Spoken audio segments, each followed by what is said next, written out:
అందరికీ నమస్కారం అండి. నా సబ్స్క్రైబర్లు 1250 మంది ఉన్నారు. చిన్నగా కొంచెం పెద్ద వీడియోలు కూడా అలవాటు చేద్దామని చెప్పి ఈరోజు నేను ఈ జొన్న లడ్డు పెద్ద వీడియో తీసామండి.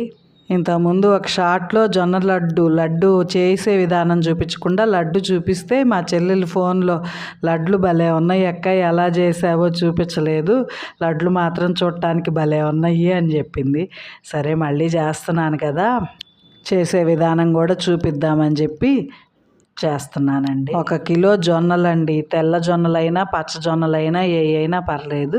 1 కిలో జొన్నలకి 3/4 కిలో బెల్లము, 2 ఎండు కొబ్బరి చిప్పలు తీసుకొని ఆ జొన్నల్ని బాగా దాంట్లో ఏమన్నా మట్టి ఏమన్నా లేకుండా శుభ్రంగా బాగు చేసుకొని ఆ తర్వాత కొంచెం పొయ్యి మీద పెట్టి దోరగా యాపాలండి. ఇదిగోండి ఇట్లాగా పువ్వుల్లాగా వచ్చినాయి చూడండి జొన్నలు. అట్లా కొంచెం ఏగాక వాటిని మిక్సీకి వేసేసి పట్టేస్తే మరీ అంత గట్టిగా ఏముండదండి. జొన్నలు కూడా వేగుతాయి కదా, మిక్సీ బాగానే తొందరగానే పట్టిద్ది.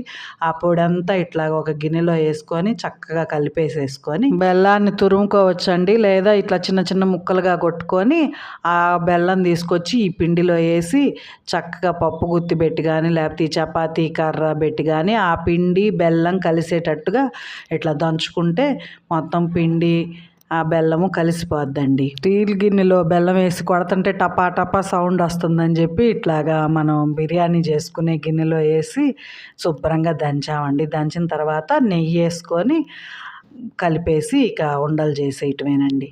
జొన్న లడ్డుకైనా సున్నుండకైనా మంచి టేస్ట్ని ఇచ్చేది నెయ్యే కదండి. ఆ నెయ్యి కూడా మన ఇంట్లోదో లేకపోతే బర్రెలు దగ్గర అమ్మే వాళ్ళ దగ్గర తెచ్చుకుంటే మంచి టేస్ట్గా మంచి వాసన వస్తుంది.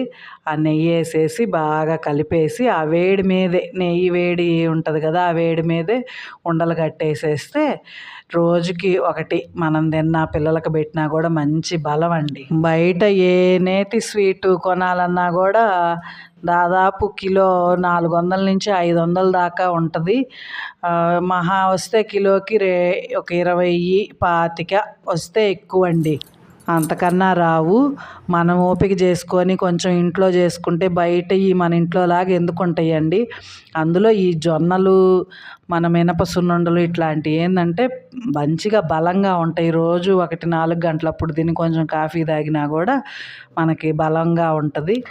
సగం లడ్డు చేశానండి, ఇంకా సగం పిండి ఉంది, చెయ్యి నొప్పి పుట్టింది. సరే నిదానంగా చేద్దాంలే అని చెప్పి ఇట్లా సర్దేస్తా